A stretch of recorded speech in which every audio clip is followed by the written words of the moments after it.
Bonfire, আর এদিকে আমরা সবাই। ঠান্ডা এখানে যা, উফ, মনে হচ্ছে মানে চলছে 18 ডিগ্রি, কিন্তু মনে হচ্ছে 10-12।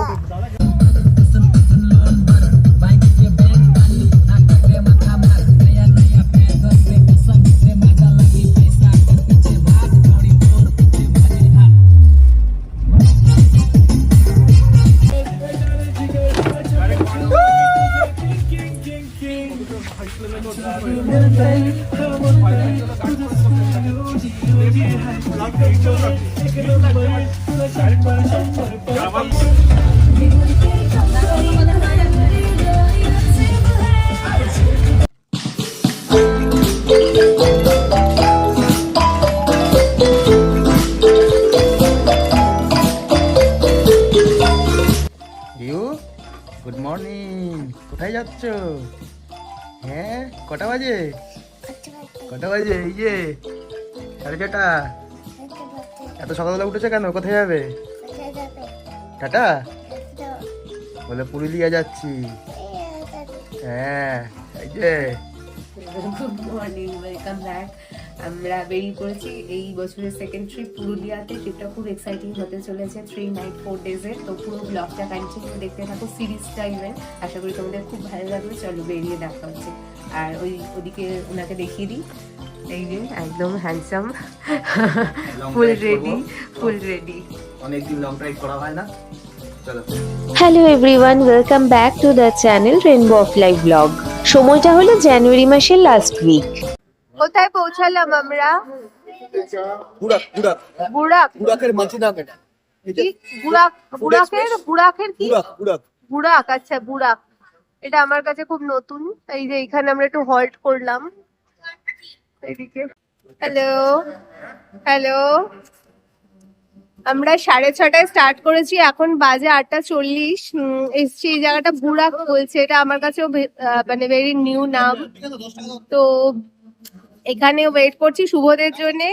আর দেখিয়ে তো দিলাম। এদিকে চলে এসছে আমাদের বিকাশ দা, ভাবি। এ বাবা, দাও আমার হাতে দাও। বিকাশ দা, ভাবিরা, ওদিক থেকে শুভ, তনুশ্রীরা আসছে। পুরো ফুল টিমকে আমাদের দেখিয়ে দেবে। By road Kolkata to Purulia route ম্যাপটা একটু তোমাদের সাথে শেয়ার করে দিচ্ছি। কলকাতা থেকে স্টার্ট করে ডানকুনি হয়ে সিঙ্গুর ক্রস করে তারপরে দুর্গাপুর এক্সপ্রেসওয়ে অর্থাৎ কিনা NH-19, এরপর পানাগড় হয়ে বাঁকুড়া, বড়জোড়া, তারপরে সোজা Raghunathpur and finally Purulia town. ব্রেকফাস্টের জন্য আমরা একটু ওয়েট করলাম এখানে, আর গোবিন্দামে চলে এসেছি।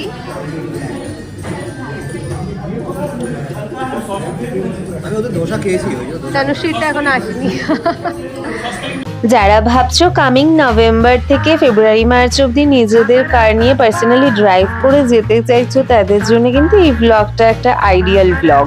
কারণ সম্পূর্ণ পুরুলিয়া ট্রিপটা কিন্তু আমরা নিজেরা এক্সপ্লোর করেছি গাড়ি চালিয়ে। তাহলে বুঝতে পারছো ব্লগটা কতটা এক্সাইটিং হতে চলেছে। লাল মাটির পথ, সবুজ পাহাড়, অযোধ্যা পর্বতের নীরব সৌন্দর্য, পলাশের আগুন রাঙা বসন্ত, এখানেই শেষ নয়। বর্ষার সবুজে মোড়া প্রকৃতি, শরতের নির্মল আকাশ আর শীতের কুয়াশা, প্রতিটি ঋতুই যেন পুরুলিয়াকে নতুন করে সাজিয়ে তোলে। এই ব্লগে তোমাদের জন্য নিয়ে চলে এসেছি অনন্য পুরুলিয়ার শীতের প্রাকৃতিক সৌন্দর্য। ঋতু বদলায় প্রকৃতির নিয়মে, কিন্তু পুরুলিয়ার সৌন্দর্য কখনো ফিকে হয় না। তাহলে চলো একসাথে এক্সপ্লোর করা যাক এই বাংলার অপরূপ রত্নকে।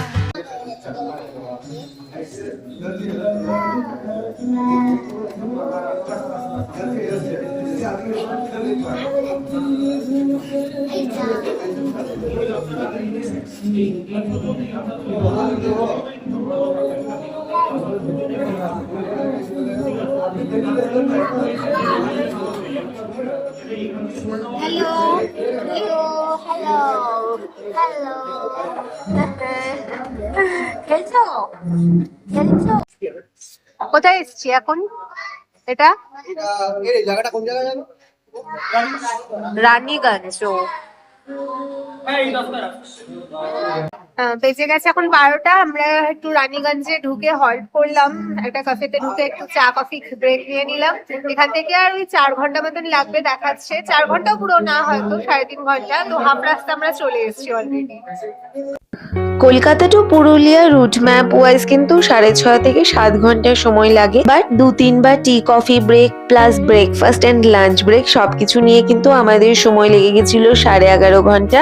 প্লাস হচ্ছে পুচকেরা থাকলে যা হয় একটু বেশি হল্ট করতে হয়। লাঞ্চ ব্রেকে আমরা চলে এসেছি এখানে পুরুলিয়া সিটির কাছাকাছি, আর 4 কিলোমিটার বাকি আছে এখান থেকে ঢুকতে। মানে এখন একটু লাঞ্চ ব্রেক না নিলেই নয়। অলরেডি বাজে 3:30। আমরা একটু খাবারের অর্ডার প্লেস করে এখন বসে রয়েছি, এখনো দেয়নি।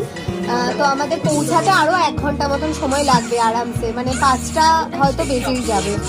তাহলে চলো, আর এখানে কি কি নিলাম তোমাদের সব দেখি। আমরা একটা বড় ভুল করলাম।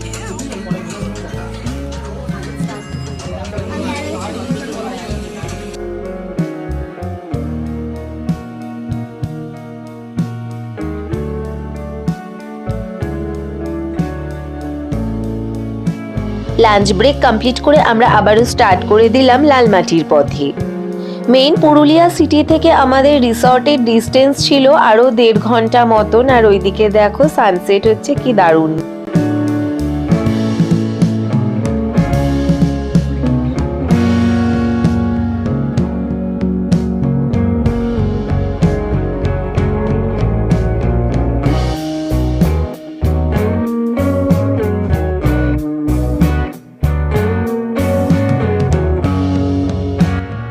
Wow, it was actually unexpected. এত সুন্দর একটা ময়ূর দেখতে পাবো সত্যি এক্সপেকটেশন ছিল না। তোমরা যারা আগে পুরুলিয়া গেছো অবশ্যই কমেন্ট করে জানিও যে যাওয়ার রাস্তায় এইরকম ধরনের সুন্দর সুন্দর নেচার ক্রিয়েশন দেখতে পাওয়া যায় কিনা। আমার তো দারুণ লাগলো পিককটা দেখে।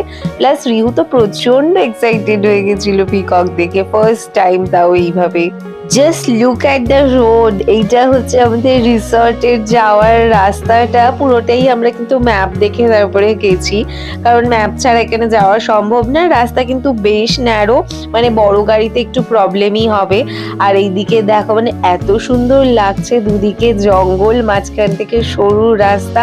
It is actually adventurous. আমরা স্টে করেছিলাম গিরিকন্যা ইকো রিসর্টে। তোমরা কিন্তু এটা মেক মাই ট্রিপ বা অন্য booking.com এটসেট্রা সাইট থেকে পেয়ে যাবে। আর বুকিংটা করেছিলাম কিন্তু অলমোস্ট 2 থেকে 2.5 মাস আগে। অ্যান্ড ইয়েস, লাকিলি আমাদের পৌঁছাতে কিন্তু সন্ধে হয়ে গেছিল ঠিকই, তবে অন্ধকার হয়ে যায়নি পুরো। ফার্স্ট টাইম এরকম রাস্তা দিয়ে চালাতে কিন্তু একটু প্রবলেমই হবে, আর মনে হবে যে আদৌ ওদিকে কোনো রিসর্ট আছে কিনা। যারা এই রিসর্টটা বুকিং করবে ভাবছো তারা কিন্তু চেষ্টা করো অন্তত 5টা থেকে 5:30টার মধ্যে পৌঁছে যাওয়ার, না হলে একটু প্রবলেম হলেও হতে পারে। And yes, finally we have reached to our destination. তো চলে এসছে এই রিসর্টটায়। আর সত্যি এত ঘন্টা জার্নি করে কলকাতা থেকে 6:30টায় বেরিয়ে তারপরে পৌঁছলাম অলমোস্ট 6টা। তবে চেক ইন করার পরে কিন্তু মনে হয়েছে ইটস ওয়ার্দি। কেন? কারণটা তোমরা নিজেরাই দেখে নাও। 6টা বাজছে, এই ফাইনালি আমরা পৌঁছালাম। পুরো আশেপাশে কিছু নেই। এই হচ্ছে রিসর্টটা, দ্বারা দেখাচ্ছি ব্যাক ক্যামেরা করে। পিওরলি নেচারের মধ্যে যদি 2-3টে দিন স্পেন্ড করতে চাইছো, then this might be one of the best option for you.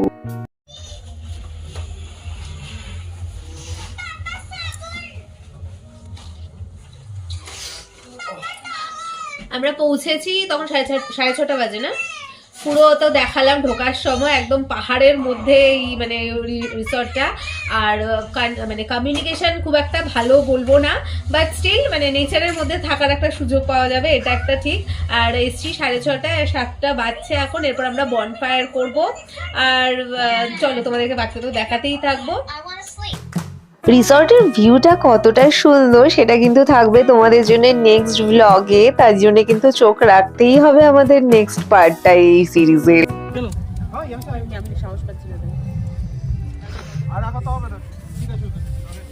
Hello রিউ, রিউ মামা, এই যে look at me, bonfire, full roast chicken, bonfire.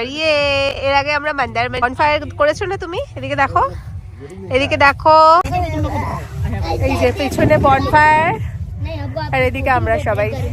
ঠান্ডা এখানে যা, উফ, মনে হচ্ছে মানে চলছে 18 ডিগ্রি, কিন্তু মনে হচ্ছে 10-12, প্রচন্ড ঠান্ডা। মাইনাসের জ্যাকেট পরে চলে এসেছি। এই যে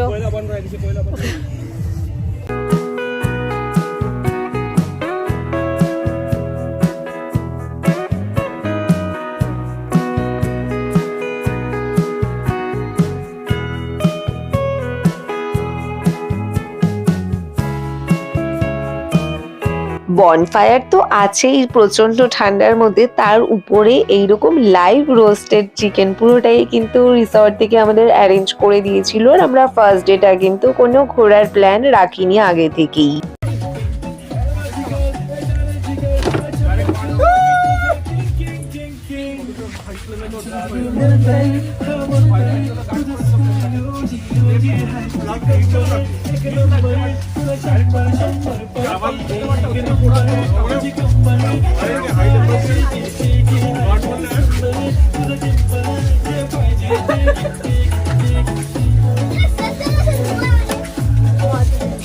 এই হচ্ছে আমাদের পুরুলিয়া ট্রিপের ফুল টিম, আর আমরা একসাথে থাকবো সেখানে। গান, নাচ, হই হুল্লোড়, মাস্তি হবে না এটা তো হতেই পারে না, কারণ এর আগে তোমরা আমাদের অন্যান্য ব্লগেও আমাদের এই টিমটা দেখতে পেয়েছো।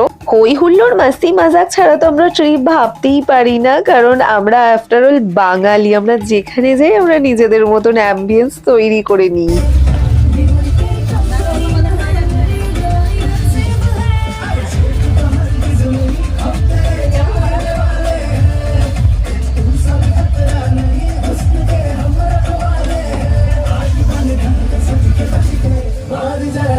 আর এইদিকে আমাদের লিটল চ্যাম্পকে দেখো, এই ব্লগগুলো বড় হয়ে দেখবে তখন কতটা মজা পাবে।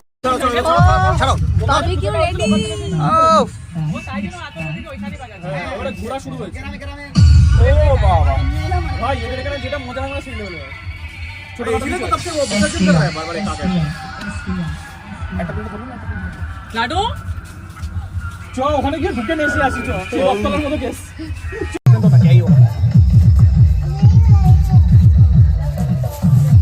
কেমন এই বিয়ে দেখো দিদা আও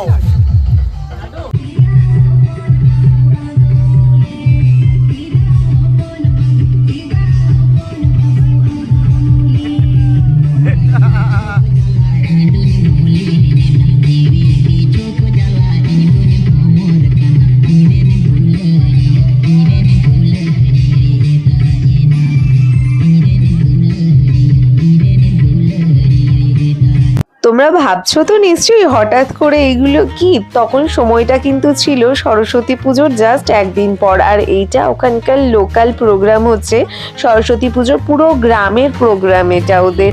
তখন সময় হয়ে গেছিল অলমোস্ট 12টার। আমাদের গ্রুপের ছেলেগুলো মিলে এটা এক্সপ্লোর করতে গেছিল। মানে ভাবতে পারছো ওরা জাস্ট নিজেদেরকে রেজিস্ট করতে পারেনি এরকম প্রোগ্রাম শুনতে পেয়ে রিসর্ট থেকে।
এটা কিন্তু ছিল ওদের পুরো গ্রামের প্রোগ্রাম, যেটা আমরা জানতে পেরেছিলাম ওদের থেকে। প্লাস এটা সারা রাত ধরে চলেছে।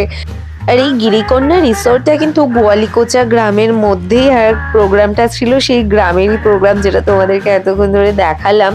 পুরুলিয়ায় আমাদের প্রথম দিনের ব্লগটা এখানেই এন্ড করছি, আর খুব তাড়াতাড়ি নিয়ে চলে আসছি পরের পার্ট, যেখান থেকে এক্সপ্লোর করা স্টার্ট হবে আমাদের পুরুলিয়া। তাহলে অবশ্যই চ্যানেলে চোখ রাখতে হবে। সবাই সুস্থ থেকো, ভালো থেকো, টাটা।